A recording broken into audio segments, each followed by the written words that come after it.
A paz do nosso Senhor e Salvador Jesus Cristo, sejam todos muito bem-vindos ao Momento EBD, o momento de estudo das lições bíblicas da Escola Bíblica Dominical. Eu sou o irmão Peter Zuck, estarei com vocês nesse momento de aprofundamento, de conhecimento da palavra santa e gloriosa do nosso Senhor Jesus Cristo. Estou aqui com o nosso pastor, com o nosso professor querido e amado, pastor Mário Souza. A paz do Senhor, pastor Mário. A paz do Senhor para todos os queridos irmãos, amigos, companheiros em Cristo, professores e alunos da nossa querida escola dominical. A paz do Senhor para você, irmão Peter, também para o irmão Jairo, que como sempre está ali na técnica, preparando sempre o melhor som e a melhor imagem para todos vocês. Aqui vai a minha saudação sincera ao nosso campo de trabalho, a nossa querida congregação em Interlagos, também lá em Guaxe e agora na Vila Guaranhuns, aqui também em Vila Velha. Respectivamente, pastor Júlio, pastor Antônio e pastor Nelson Barreto.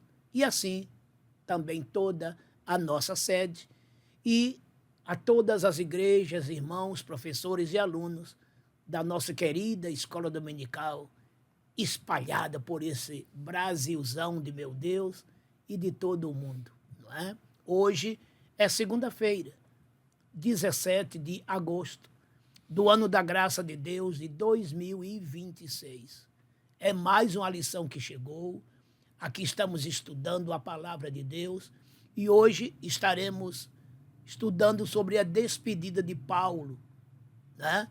Nesta sua terceira viagem missionária, já retornando para Jerusalém, e aqui ele se despede dos obreiros da cidade de Éfeso, embora que ele estava numa outra cidade, né?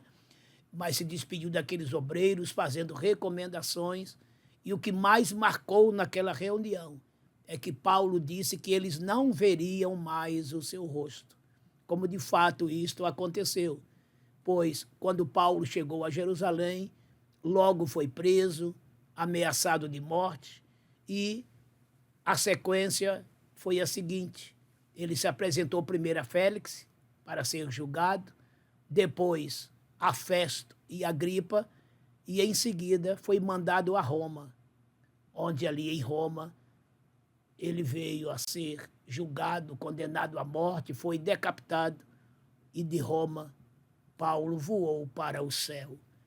Que coisa tremenda, que coisa linda, né? A história de Paulo para cada um de nós. Temos muita coisa a aprender nesta lição e, é claro, nas demais que ainda virão. Volta ao microfone, irmão Peter, que estará dando os avisos da semana e já entrando direto na lição. Irmão Peter. Glória a Deus. Irmãos, não se esqueça de curtir esse conteúdo, tá bom?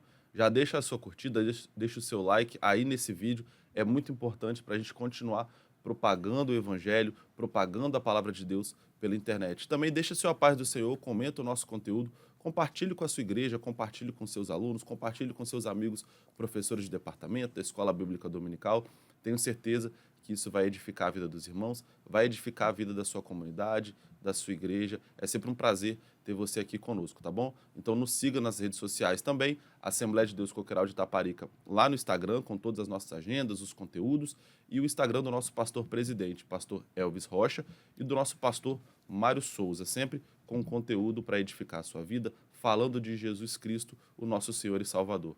Nós somos a primeira Assembleia de Deus em Coqueiral de Itaparica, estamos situados na Avenida Saturnino Rangel Mauro, número 162, Praia de Itaparica, Vila Velha, Espírito Santo, com cultos e reuniões durante toda a semana. De segunda a sexta-feira, 8 horas da manhã, temos a consagração aqui no templo com o círculo de oração.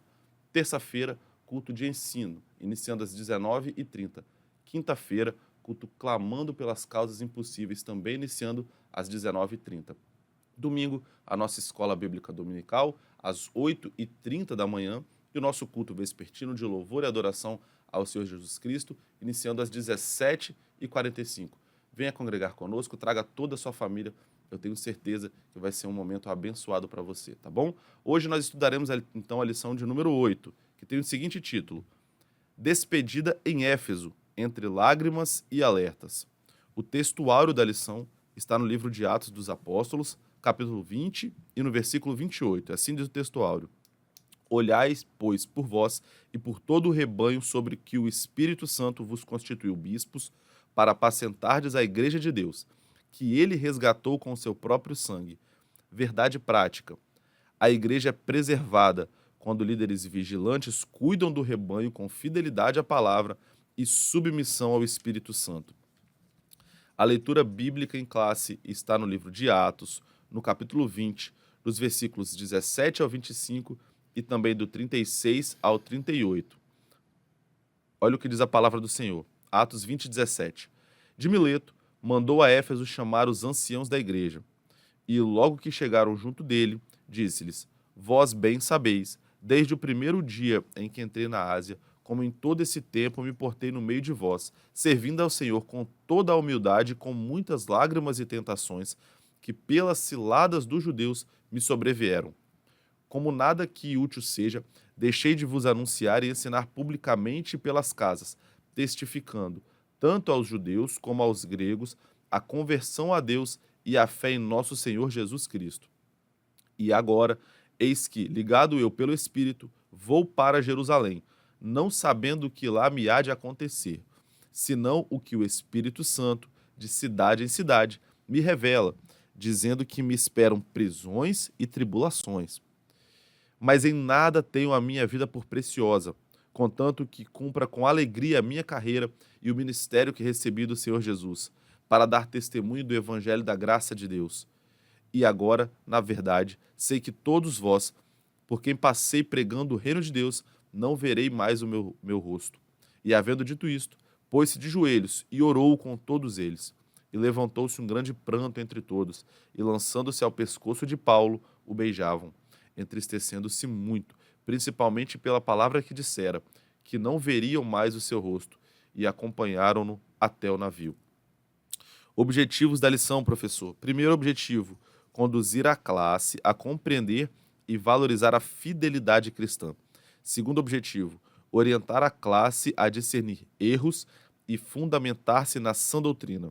E terceiro objetivo, encorajar a classe a aplicar a vigilância e o amor no serviço cristão. Comentário, introdução da lição. A palavra-chave dessa lição são advertências. E a introdução da lição diz o seguinte: esta lição acompanha a comovente despedida do apóstolo Paulo dos presbíteros de Éfeso, em Mileto, antes de sua saída definitiva da Ásia. Trata-se do único discurso registrado de Paulo dirigido exclusivamente a líderes cristãos, no qual ele exorta ao cuidado do rebanho, alerta contra falsas doutrinas e reafirma a fidelidade ao ensino apostólico. Entre lágrimas, oração e abraços, o apóstolo revela o peso da separação e a urgência da vigilância espiritual diante dos perigos que ameaçam a igreja. Pastor Mário Souza. Meus queridos e amados irmãos, amigos e companheiros em Cristo, estamos diante de uma lição que realmente marca muito a cada um de nós. Um homem que praticamente aqui está chegando ao fim de sua jornada no campo da evangelização. É claro que ainda se passaram mais alguns anos até chegar ao seu momento final em Roma. Mas os demais anos foram momentos difíceis que ele passou em Jerusalém, com prisões, ameaças de morte, julgamentos e, por fim, sua ida a Roma para o seu final de vida.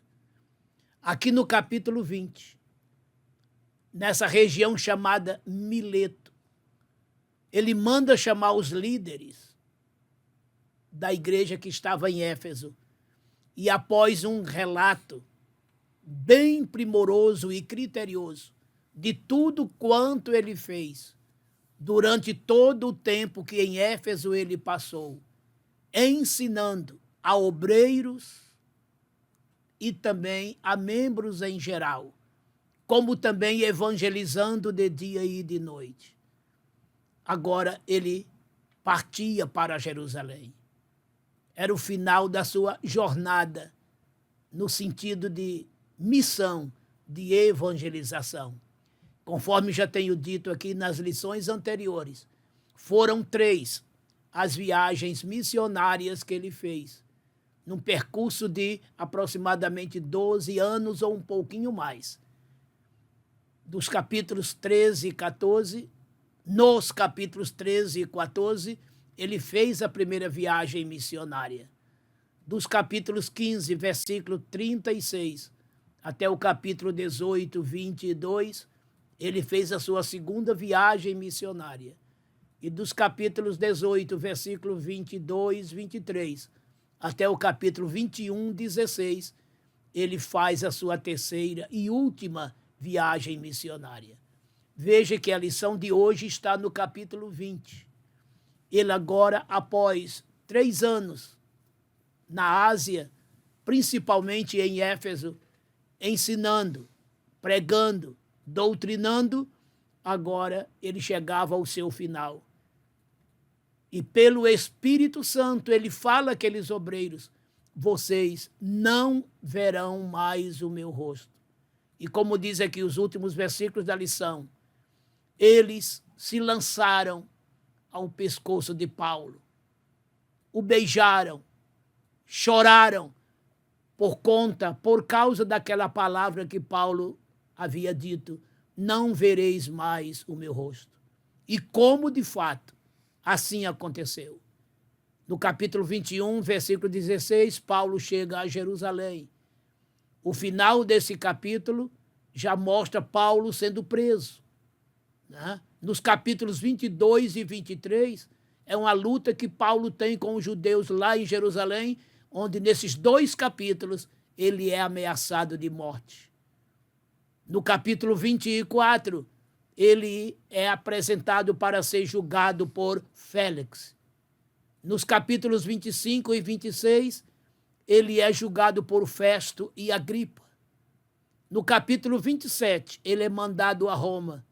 E durante o percurso da viagem, o seu navio se naufraga, né? Sofre naufrágio o navio que ele estava. Um naufrágio tremendo. E, por fim, né, no capítulo 28, ele chega à ilha de Malta e, por fim, em Roma, onde preso fica, julgado é e condenado à morte, onde ele é decapitado. E ali ele parte para o céu. Veja que ele não volta mais a fazer nenhuma viagem missionária como ele fez antes. Então este homem, após tantas lutas, lendo 2 Coríntios capítulo 11, e eu recomendo que vocês leiam esse texto, a partir do versículo 11 também, em diante até o final.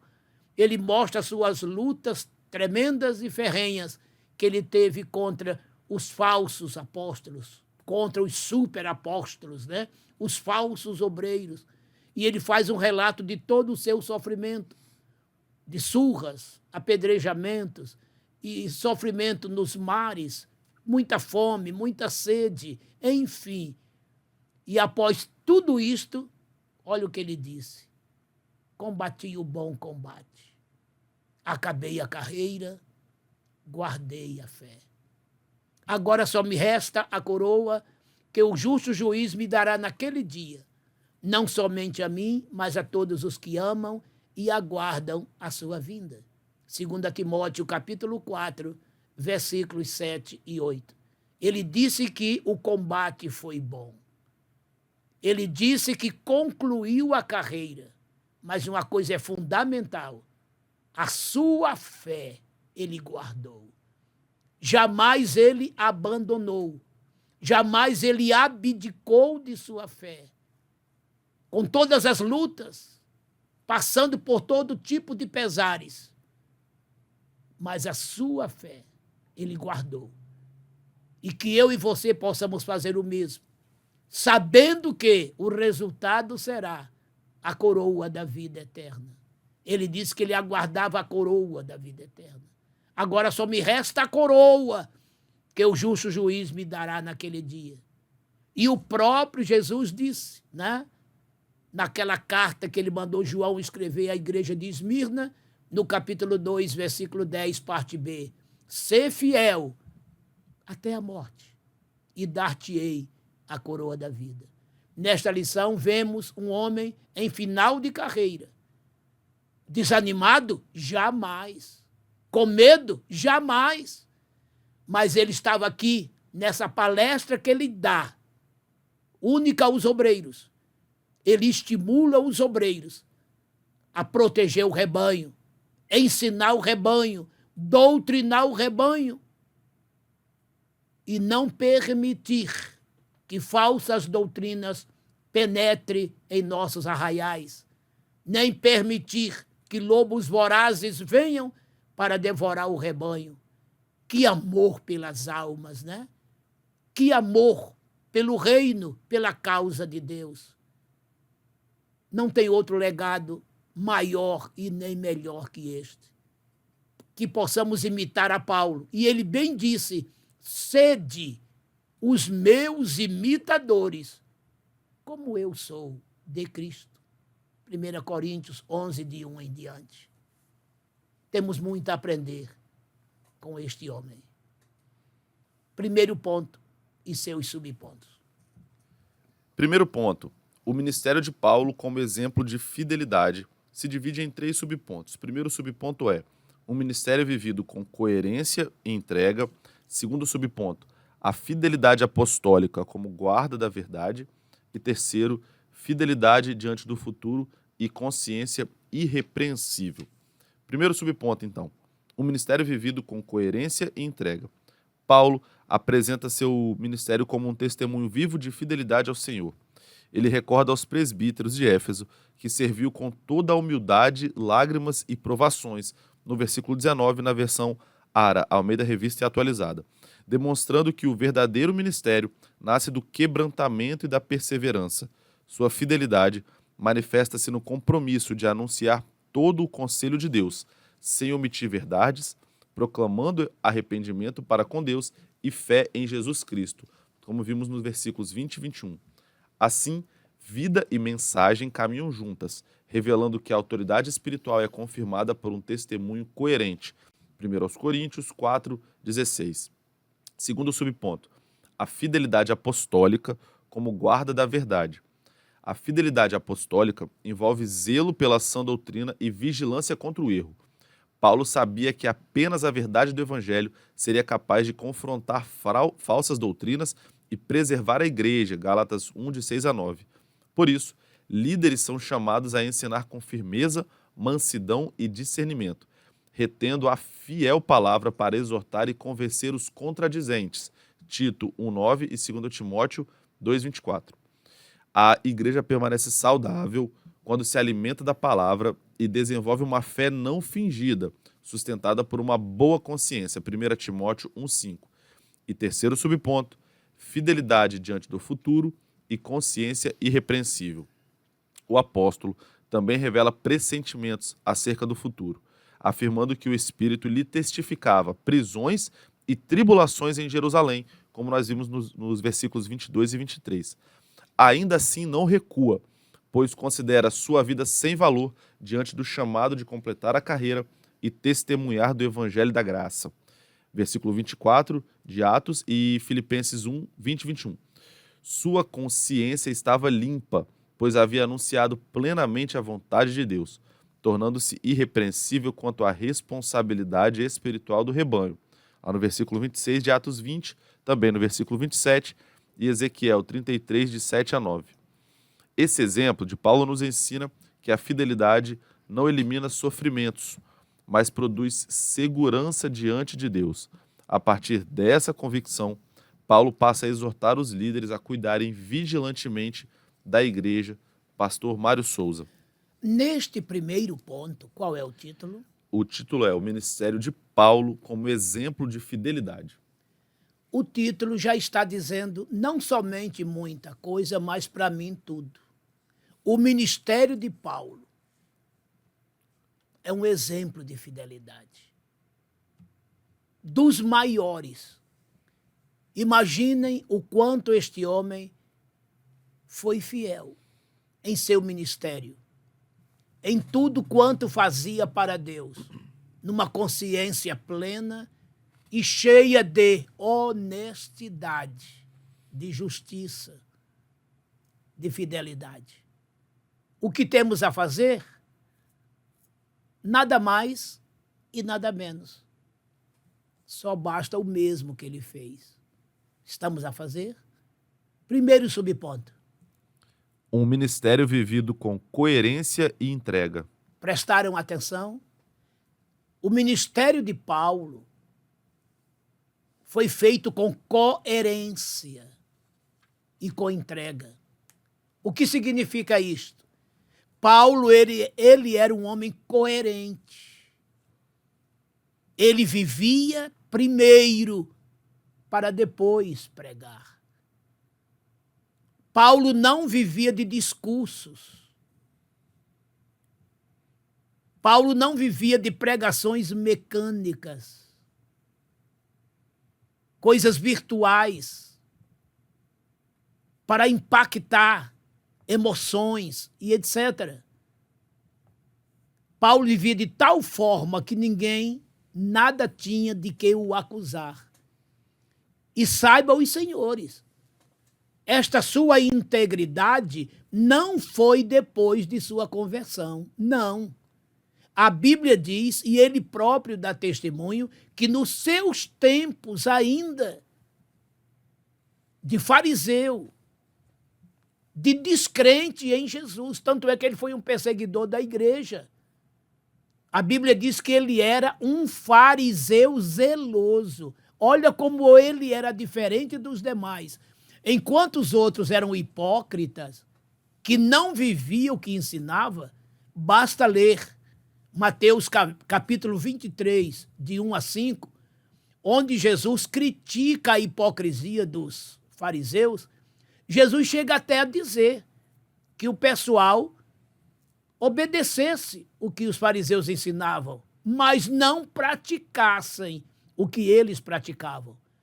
Jesus nunca criticou a lei que os fariseus ensinavam. Não.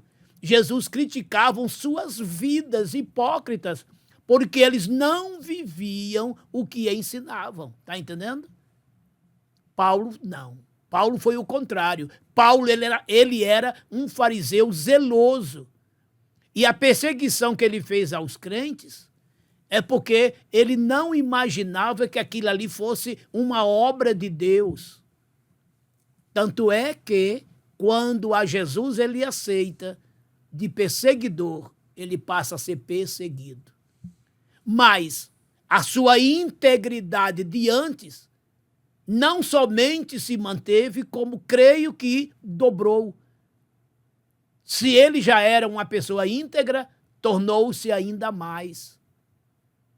Em Tito 2:8, ele disse, palavras dele para Tito, que a linguagem seja sã, que a tua linguagem seja sã, irrepreensível, para que o diabo não se envergonhe, e não tenha do que vos acusar, tá vendo?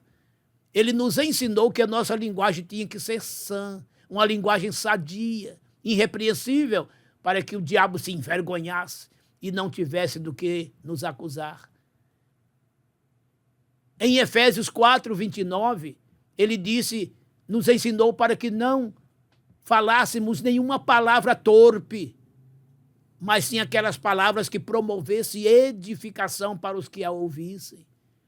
Paulo ensinava que aquele que furtava não furte mais, que adulterava não adultere mais. Está vendo? Leia Efésios 4, de 23 até o final. Ele nos ensinou que devíamos perdoar uns aos outros, assim como Deus nos perdoou em Cristo Jesus. E não somente ele ensinava, mas ele vivia tudo isto. Então a sua vida era coerente com o que ele ensinava. E a sua entrega era total. Ele não servia a Deus em partes.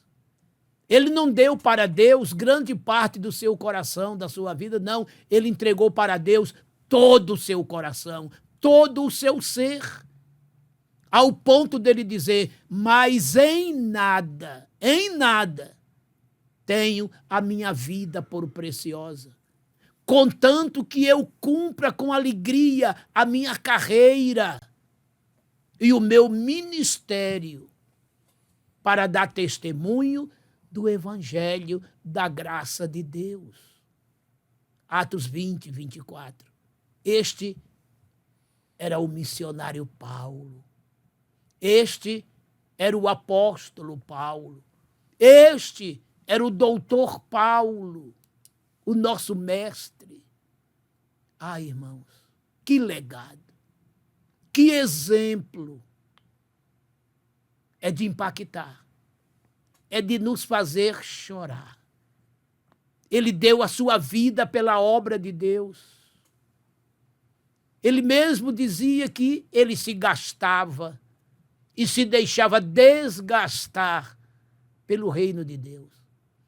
Ele dizia que pregar o evangelho para ele era uma obrigação. Os senhores estão entendendo? Quantos hoje pregam o evangelho para lucrar financeiramente? Muitos fazem do evangelho um modo de vida comercial. Muitos pregadores por aí afora, vivendo somente de lucros, cobrando altos cachês para pregar o evangelho.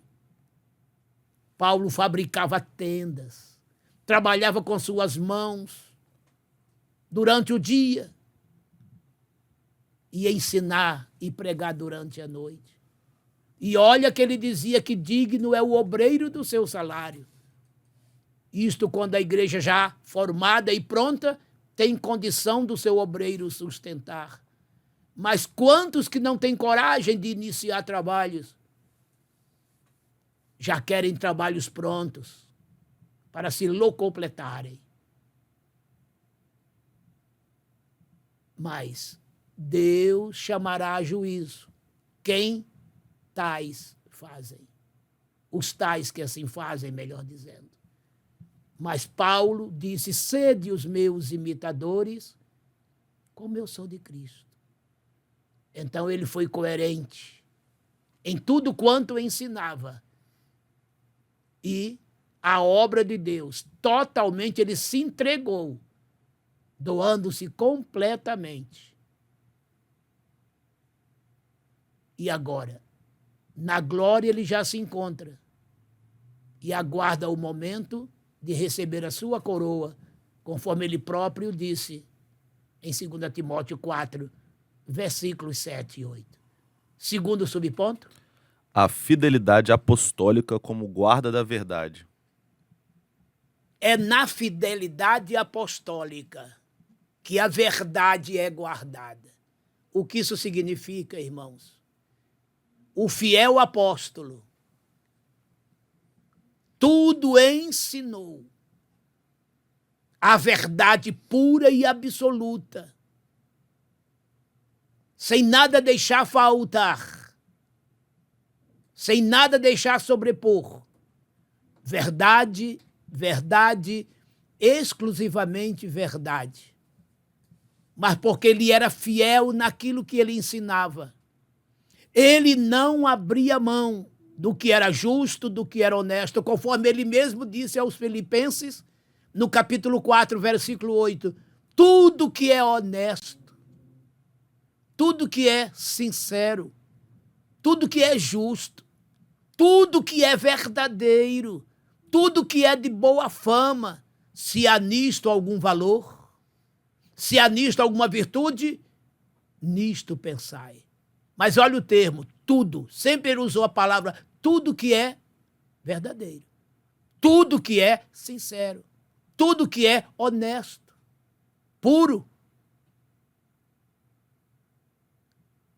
tudo que é de boa fama. Há alguma virtude? Há algum valor? Nisto pensai, nisto dedicai-vos. Filipenses 4:8, repetindo. Era isso que Paulo fazia. E uma coisa que eu achei muito interessante é o que ele escreveu aos Coríntios na sua primeira epístola, capítulo 4, versículos 2 e 3, quando ele disse assim, o que se requer dos despenseiros. Primeiramente diz que os homens nos considerem como ministros e dispenseiros de Cristo, do seu evangelho. E tudo que se requer de um ministro é que ele seja achado fiel. 1 Coríntios 4, 2 e 3. O que se requer de um obreiro, o que se requer de um ministro, é que ele seja achado fiel. E que os homens, então, nos respeitem, nos considerem. E se eles nos acham fiéis, eles não têm outra alternativa a não ser nos respeitarem. E em 2 Timóteo 2, versículo 15, olha o que ele disse. Procura apresentar-te a Deus como obreiro aprovado, que não tem do que se envergonhar, mas que maneje bem com a palavra da verdade. Está vendo, irmãos? É esse tipo de obreiro que se torna um guardião da verdade. Porque não somente ele está ensinando, mas ele está vivendo. Ele não vai ser um obreiro que ainda vai ser aprovado, mas ele já é aprovado. Procura apresentar-te a Deus como obreiro aprovado. Não é que ainda vá se provar ou aprovar. Ele já tem que se apresentar aprovado. E manejar bem a palavra da verdade no original quer dizer cortar reto. O obreiro não pode ser parcial. Ele não pode ter grupinhos na igreja. As suas mensagens não podem ser teleguiadas, destinada a alguém, a alguns. Quando o obreiro sobe no púlpito, após momento de oração com Deus, pedindo a Deus uma mensagem para o povo, para o rebanho, quando ele sobe ao púlpito, é Deus, ele e a Bíblia. Naquele momento, ele não tem parentes, nem aderentes, nem amigos. Ele vai ter que ministrar o que Deus puser no seu coração, doa a quem doer e custe o que custar, até a própria vida, se for o caso. Mas nada ele pode omitir. Ele tem que ser fiel à verdade de Deus e dela o guardião. Está entendendo, irmãos? O obreiro não pode pregar por conveniências. Cuidado com os presentes, que pode mudar o curso da tua mensagem, da tua teologia.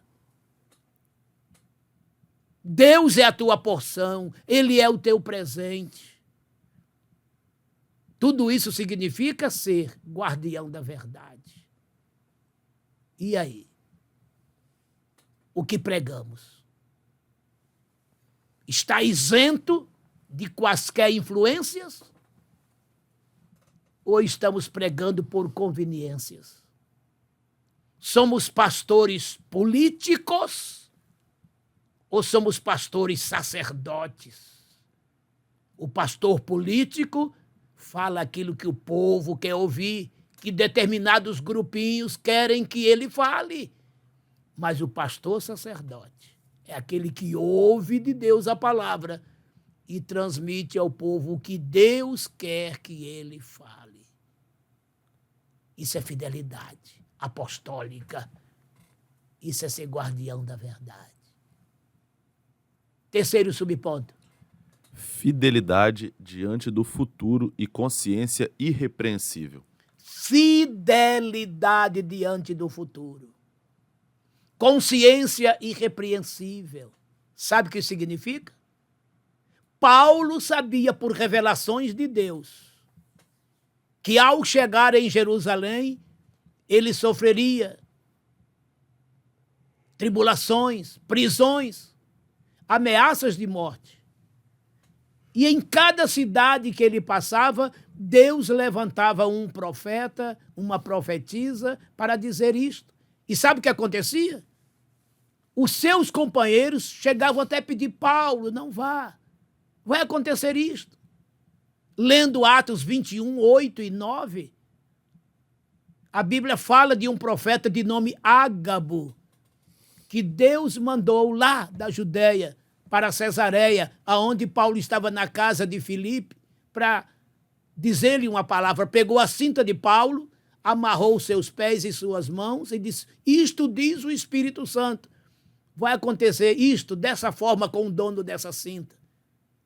Foi aí que pediram para ele ficar. Ele disse: não, por que vocês estão constrangendo o meu coração? Eu vou, porque ele já sabia que tinha que passar por tudo isso.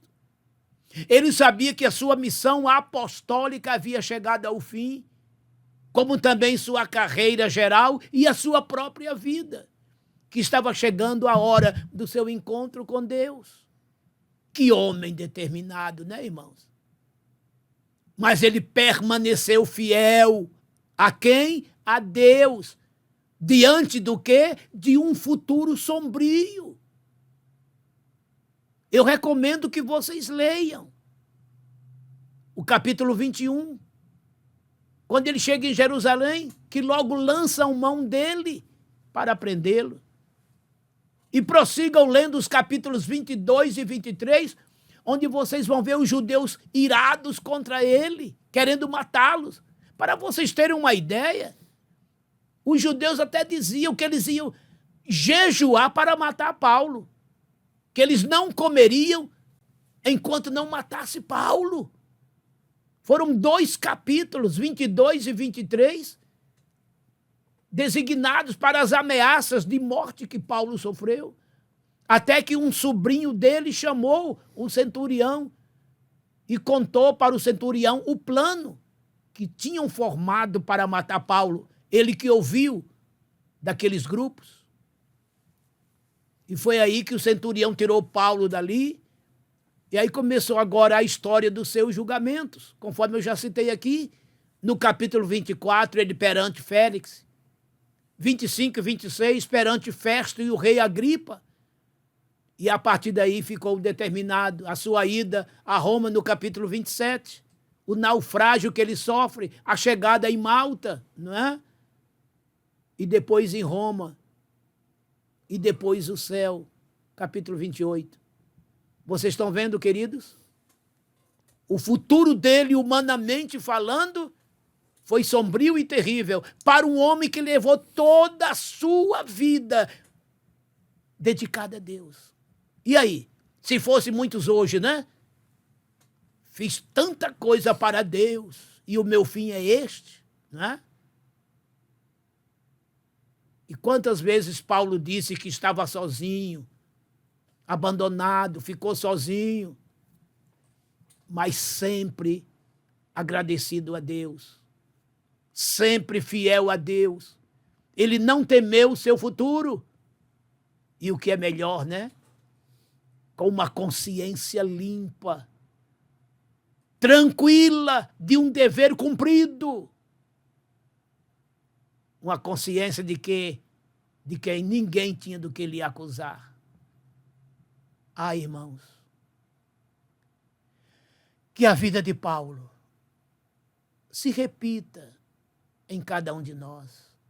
Sejamos como Paulo foi, ou tentemos pelo menos. Cuidado, não se entregue aos interesses pessoais, pelas conveniências da vida. Sejamos obreiros fiéis, sinceros, leais, devotados, honestos. Porque Deus nos cobrará. Prestaremos conta de tudo que aqui fizermos. Havendo feito tudo, fica firme.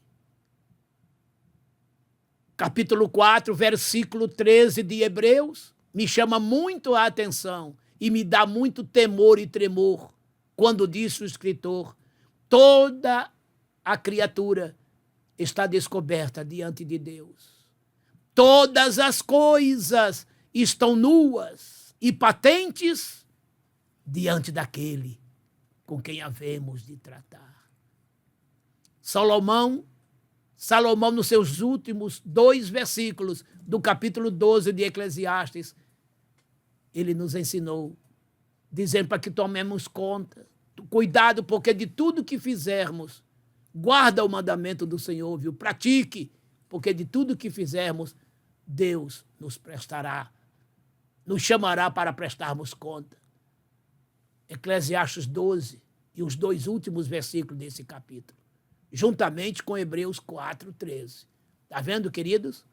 O que somos? Se Deus vai requerer dos membros de cada igreja, muito, muito mais dos obreiros e muito, muito mais dos mestres. Quanto mais mestres sábios, mais severa é a exigência de Deus para com ele. Pense nisso. Próximo ponto e seus subpontos. Segundo ponto, advertências aos presbíteros contra os falsos mestres, que se divide em 3 subpontos, que são os seguintes. Primeiro, o Espírito Santo como originador do ministério pastoral. O segundo subponto, o perigo real e contínuo das falsas doutrinas. E terceiro subponto, vigilância espiritual como dever permanente do pastor.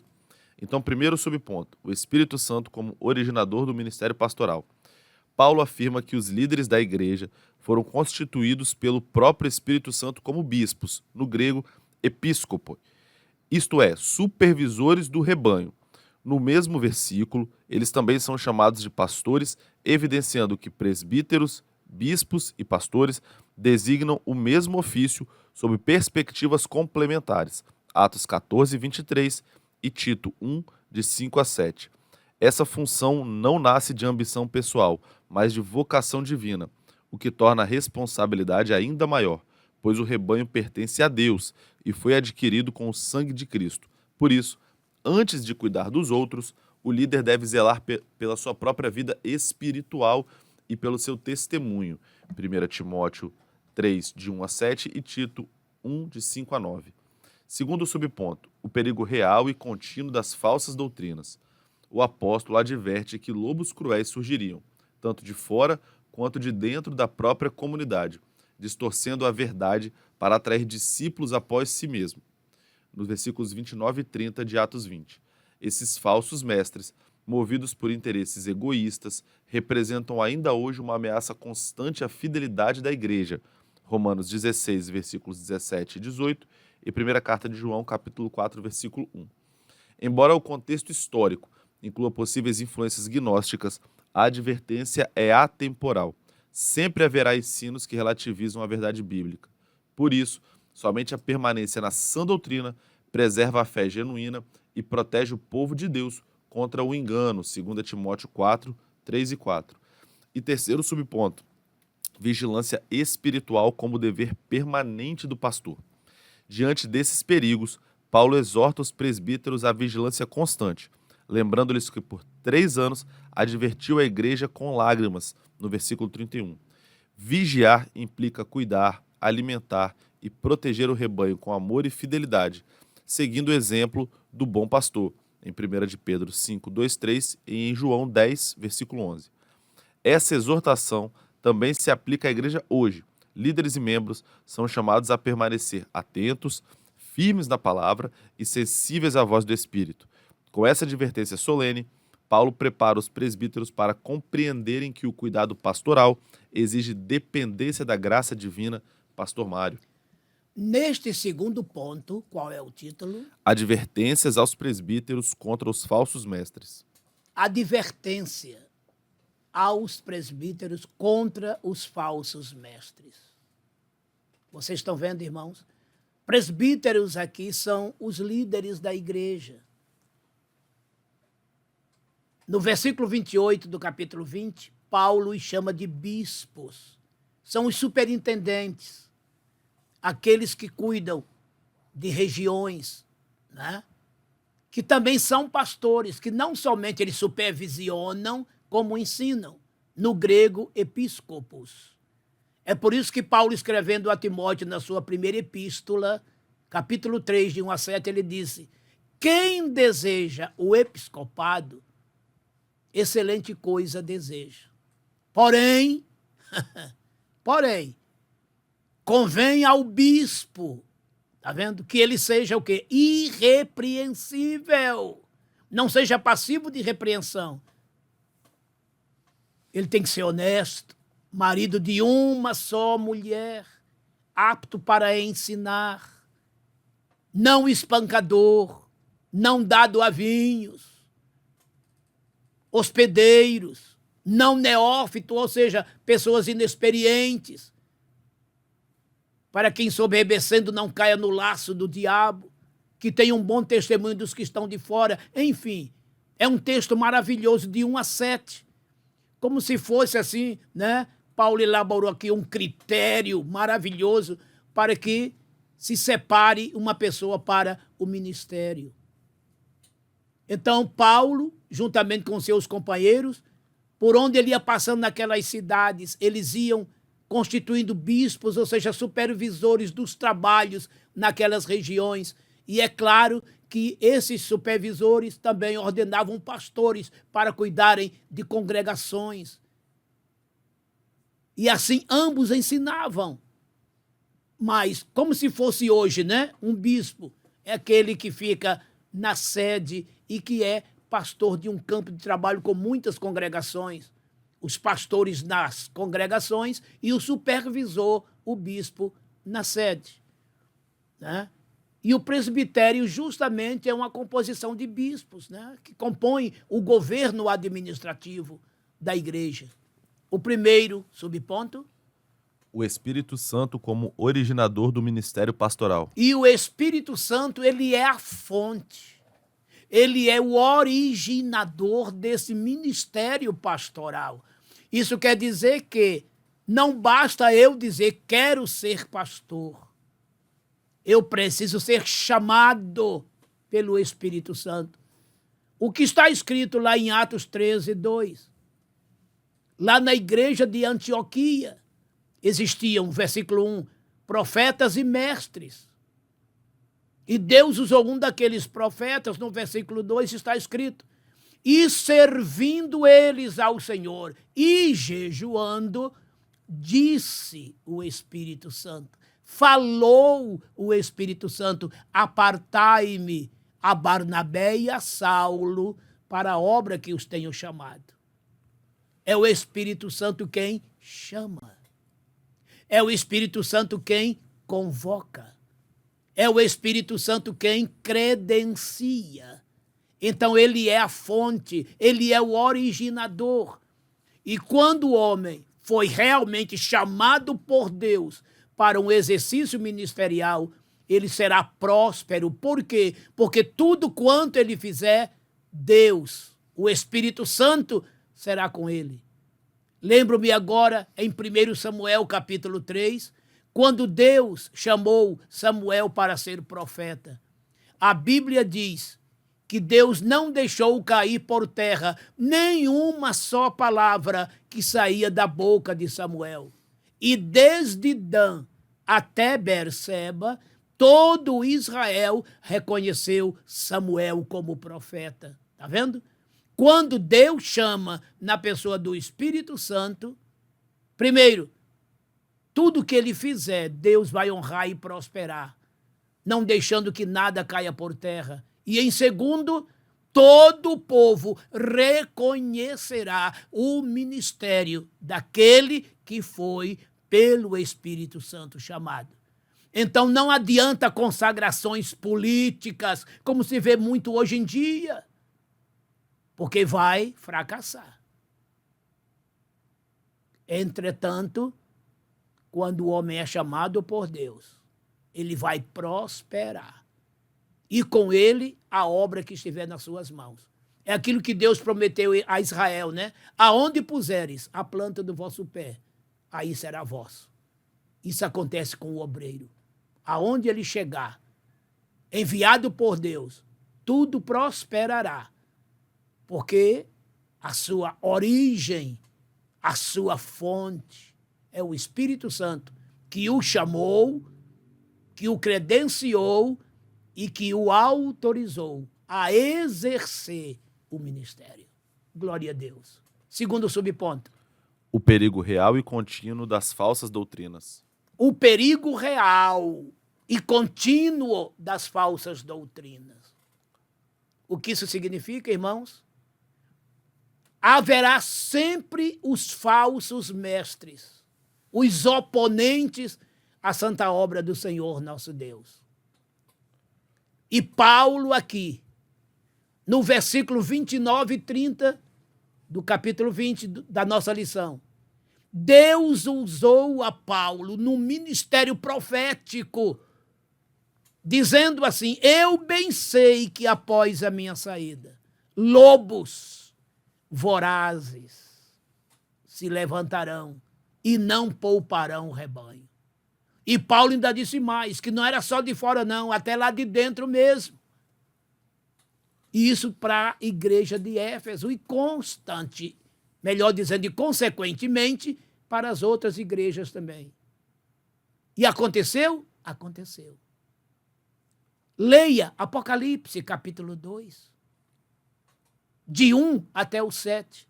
Lembra daquelas 7 cartas que Jesus mandou João escrever às igrejas? A primeira foi a Éfeso. Aquela igreja maravilhosa, próspera.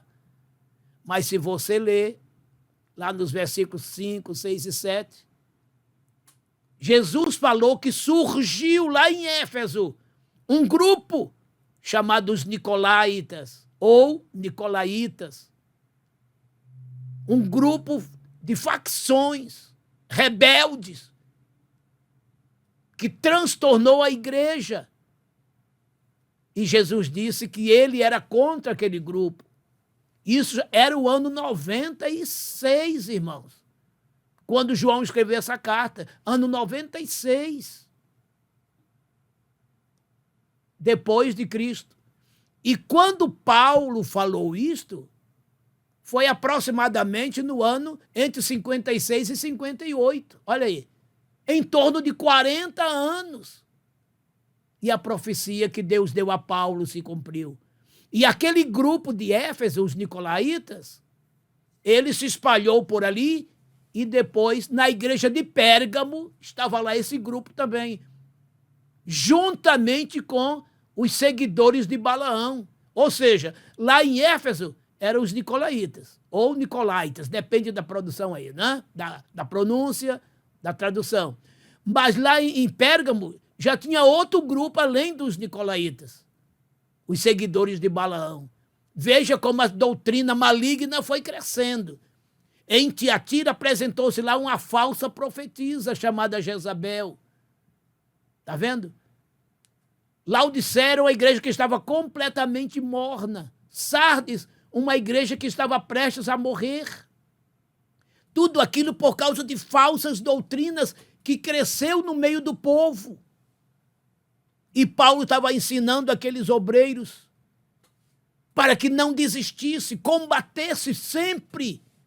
E não foi só Paulo, os apóstolos sofreram com isso também.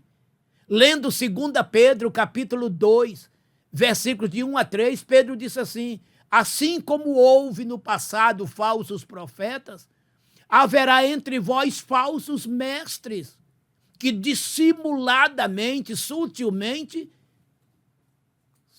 soltarão heresias. Ou seja, como se verdade fosse, fazendo blasfemar o caminho do evangelho.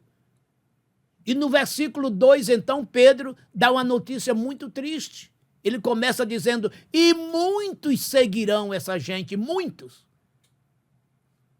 E no versículo 3, e essa gente, por amor ao dinheiro, por avareza, farão negócio de vós, farão comércio de vós. Mas Pedro disse que a recompensa deles não tardaria, eles seriam condenados. Está vendo? Pedro, pelo Espírito Santo, profetizando desses falsos mestres. É um assunto tão atual, como se Pedro tivesse hoje vivo lá em Jerusalém, mandando essa mensagem via internet para nós. E lendo as cartas que Paulo escreveu a Timóteo. É bom vocês anotarem, professores e alunos, 1 Timóteo 4, de 1 até o 3. Depois 2 Timóteo 3, de 1 a 5. E 2 Timóteo 4, 1, 2 e 3. Nesses 3 capítulos, Paulo está falando desses falsos mestres que apostatarão da fé, dando ouvidos a doutrinas de demônio, a ensinamentos malignos. Homens insensíveis, no capítulo 3 de 2 Timóteo, amantes de si mesmo, desobedientes a pais e mães, desobedientes a Deus, e mantendo uma falsa piedade, religiosos aparentes. E Paulo disse, destes, afasta-te. E em 2 Timóteo 4, ali nos versículos 3 e 4, ele disse que esses homens amontoariam para si doutores falsos, porque a sã doutrina lhes comicharão nos ouvidos. E sempre Paulo dizendo, nos últimos dias, diz o Espírito Santo, que serão dias trabalhosos. E tudo aquilo que Paulo disse hoje, século 21, 2000 anos depois, piorou. E piorou muito, porque agora com o advento da internet, essa gente vai para a internet e propaga suas falsas doutrinas, suas heresias, não só alcançando milhares, mas milhões. Então nós, amados, vamos permanecer firmes na sã doutrina. Tome cuidado. E esse ensinamento tem que ser constante, constante. Não podemos parar, muito menos recuar. Porque eles não param, eles continuam. E nós vamos ter que continuar também combatendo as heresias, ensinando a verdade.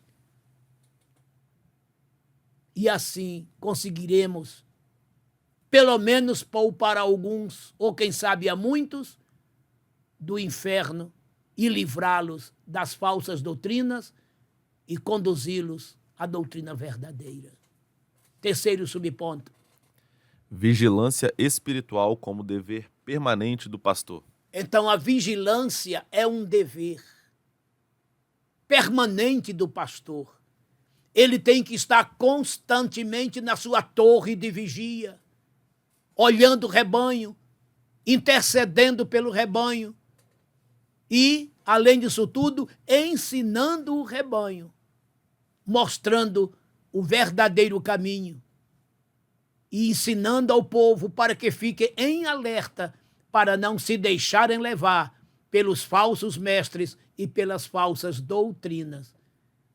Colega pastor, cabe a você estar em permanente vigilância, acordado na torre de vigia, repito, orando, intercedendo pelo povo, mas também ensinando e advertindo, para que o povo não venha cair no fracasso das falsas doutrinas e nas garras dos falsos mestres. Que os bons e maravilhosos mestres de Deus não se cansem, mas continuem no ensino da palavra. Próximo ponto, seus subpontos. Terceiro ponto da lição 8. O cuidado pastoral de Paulo com os líderes da igreja, que se divide em 3 subpontos: a palavra de Deus como fundamento seguro do ministério. Segundo, o exemplo de desprendimento e serviço cristão. E terceiro, uma despedida marcada por amor, comunhão e lágrimas. Primeiro subponto, a palavra de Deus como fundamento seguro do ministério, que está lá no versículo 32 de Atos 20.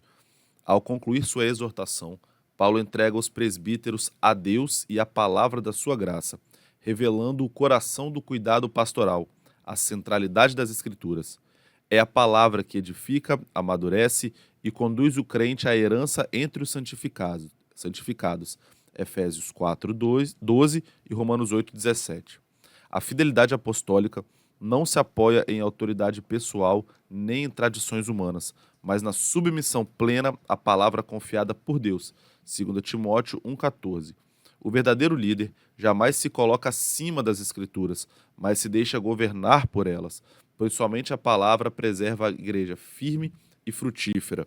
Segundo subponto, o exemplo de desprendimento e serviço cristão, nos versículos 33 a 35 também de Atos 20.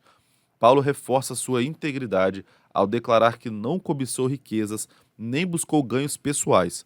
Pelo contrário, trabalhou com as próprias mãos para suprir suas necessidades e ajudar os que estavam com ele. Atos 18, 3. Esse testemunho confronta diretamente a postura de falsos obreiros movidos pela ganância e pelo desejo de lucro. 1 Timóteo 6, de 5 a 10 e 2 de Pedro 2, 14 e 15. Ao citar as palavras do Senhor Jesus, dizendo: mas bem-aventurada coisa é dar do que receber, Paulo ensina que o ministério autêntico é marcado pelo serviço sacrificial e pelo cuidado com os fracos, e não pela exploração do rebanho. E terceiro subponto, uma despedida marcada por amor, comunhão e lágrimas, dos versículos 36 a 38 de Atos 20. O encontro termina em oração, lágrimas e abraços, revelando a profundidade do vínculo espiritual entre Paulo e os líderes de Éfeso.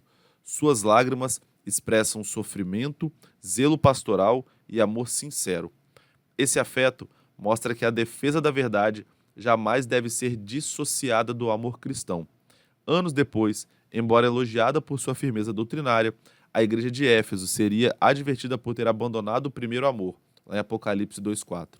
O cuidado pastoral, portanto, exige equilíbrio entre verdade e amor. A igreja permanece viva quando guarda a sã doutrina, sem perder a chama da comunhão, da oração e da devoção sincera a Jesus Cristo.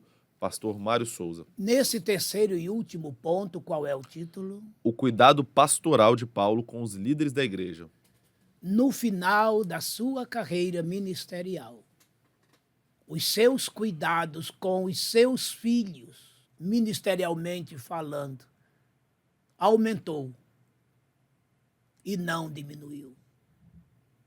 Ele sabia que a sua hora estava chegando. O seu momento de partir se aproximava, mas a sua preocupação era de deixar aqueles que ele ensinou a cuidar do rebanho permanecer cada vez mais firme, cada vez mais santo, cada vez mais fiel, para um dia todos se encontrarem lá nos céus.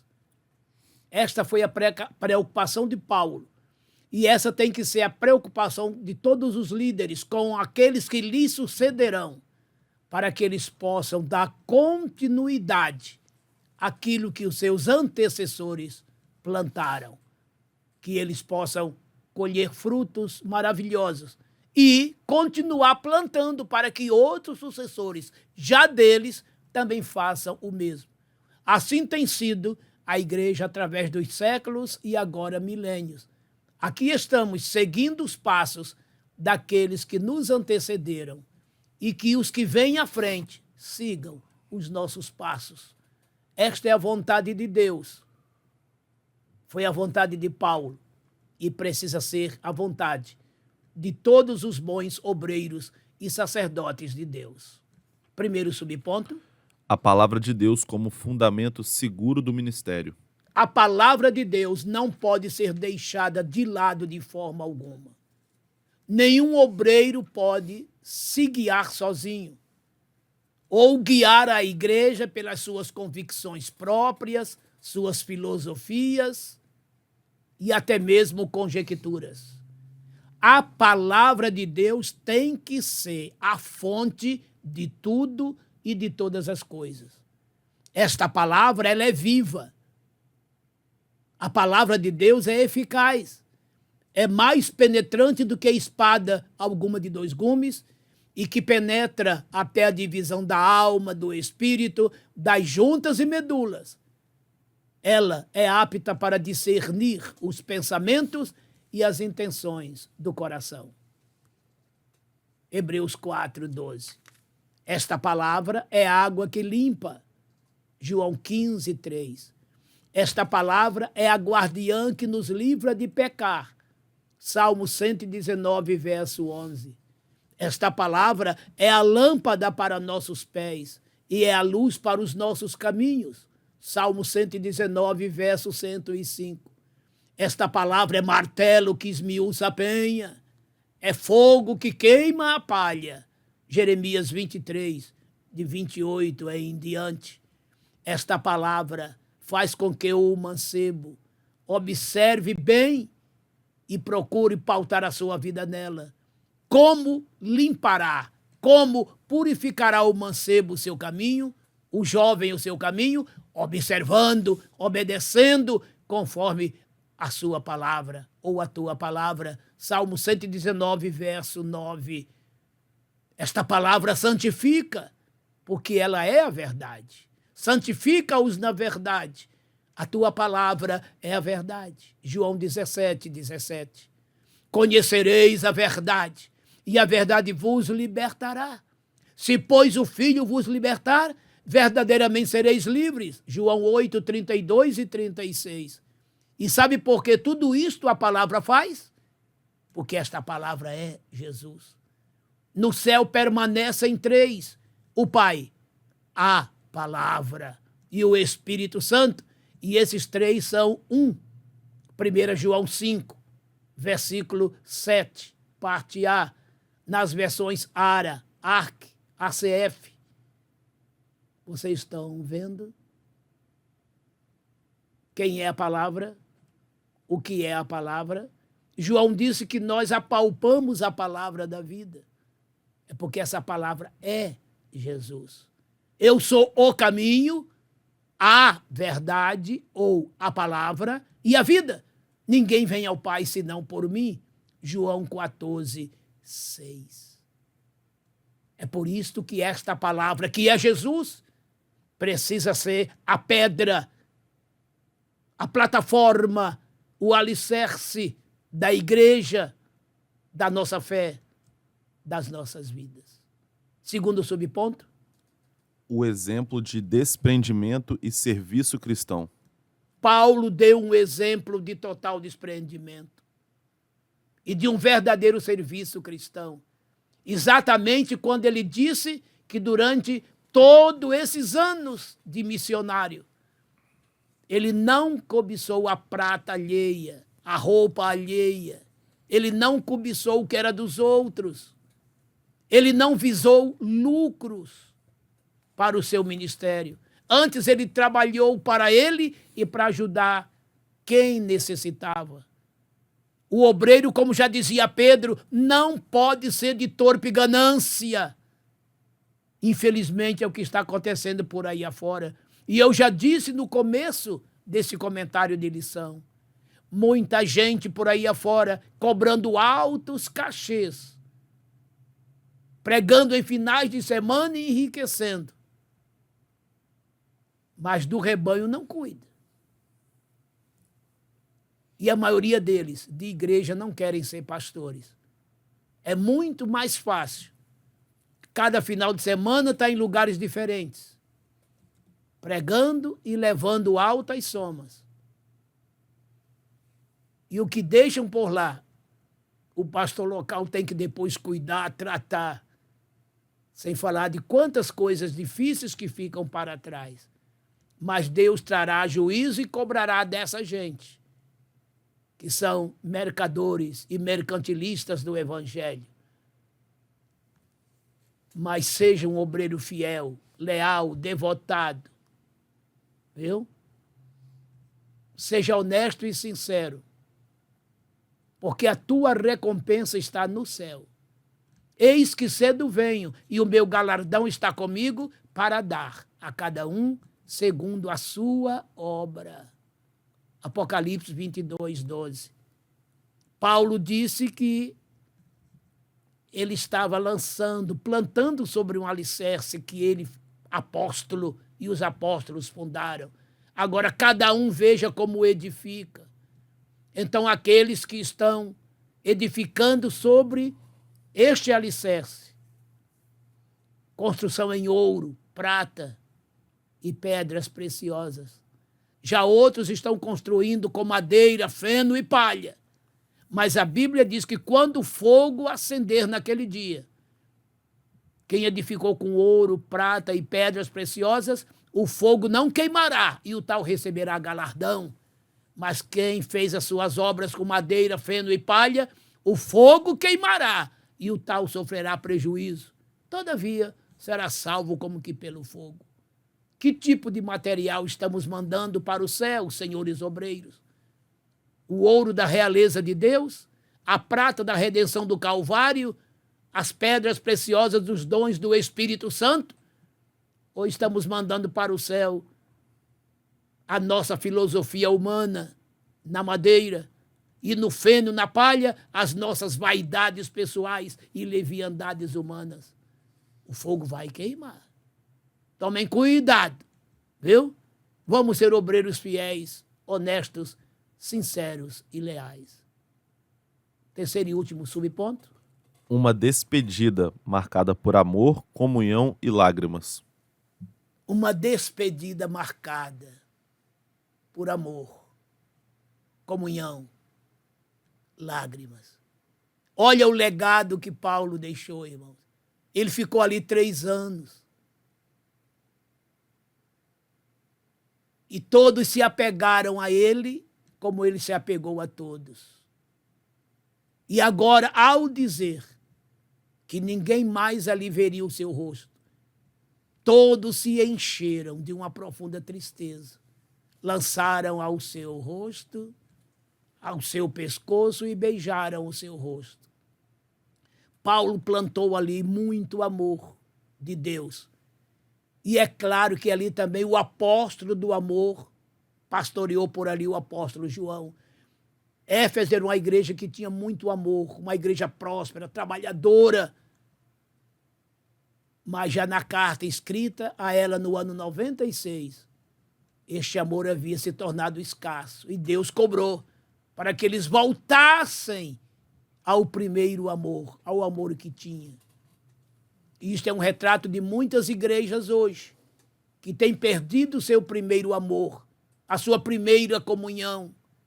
As lágrimas já não existem mais, quase. Tem que haver, amados, uma recuperação disto tudo. Voltemos ao primeiro amor. Voltemos às primeiras obras, às primeiras coisas, antes que seja tarde demais. Mas ali todos iam sentir agora o vazio da ausência daquele apóstolo.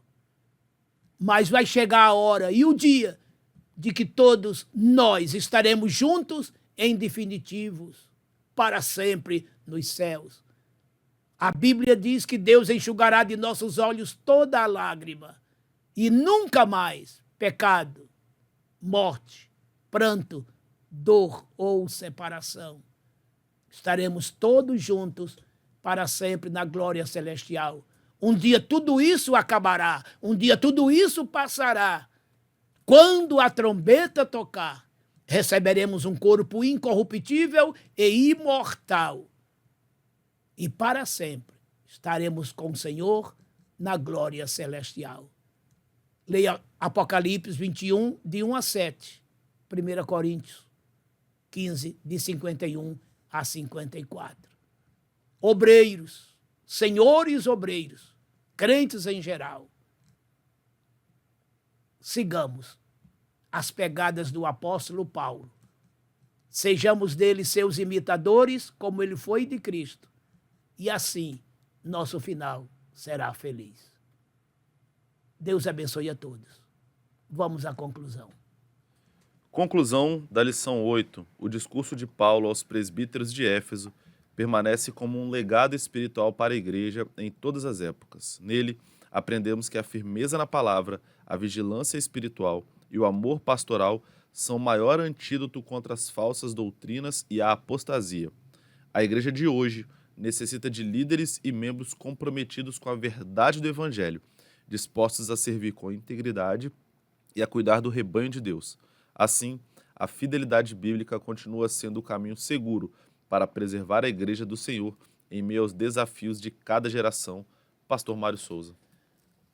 Precisamos permanecer firmes e fiéis no que aprendemos e assim passando para os outros. Fiéis no testemunho, no comportamento.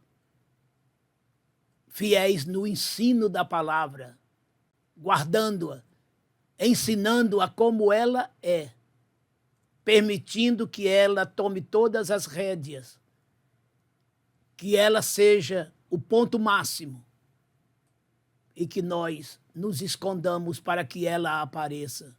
Em momento nenhum podemos sair fora dos preceitos apostólicos e bíblicos. Tudo que os apóstolos nos ensinaram, precisamos permanecer firme e passar à frente, porque todos perseveravam unânimes na doutrina dos apóstolos, na comunhão, no partir do pão e nas orações. E em toda a alma havia temor. E Deus operava sinais e prodígios pelas mãos dos apóstolos. Atos 2, 42 e 43. Aonde tem palavra, tem comunhão. Onde tem comunhão, tem confraternização dos irmãos. Aonde tem palavra, tem oração. Aonde tem palavra, tem temor. Onde tem palavra, tem sinais. Onde tem palavra, vai ter o céu, indubitavelmente. Permaneçam santos, firmes e fiéis, obedecendo aos santos mandamentos de Paulo e dos apóstolos. E assim, teremos um final feliz. Que a todos Deus abençoe e não faltem à escola dominical. Meu Deus e meu Pai, te agradeço por tão maravilhosa e preciosa lição, por esses maravilhosos ensinos que o teu servo Paulo nos deixou, levando os obreiros a ter mais e mais responsabilidades e consciências, sendo responsáveis, honestos e guardiões da tua palavra e do teu rebanho. Pai Santo, estenda as tuas mãos para dar saúde aos que estão doentes e solução aos que estão em problemas. Te imploro estas coisas, em nome do teu Filho Jesus Cristo, meu Senhor e Salvador. Amém. Amém. O amor ágape do imanente Pai, a graça inefável do transcendente Filho e a doce consolação do eterno Espírito Santo sejam com todos, espalhados na face da terra, hoje e sempre. Amém. Amém.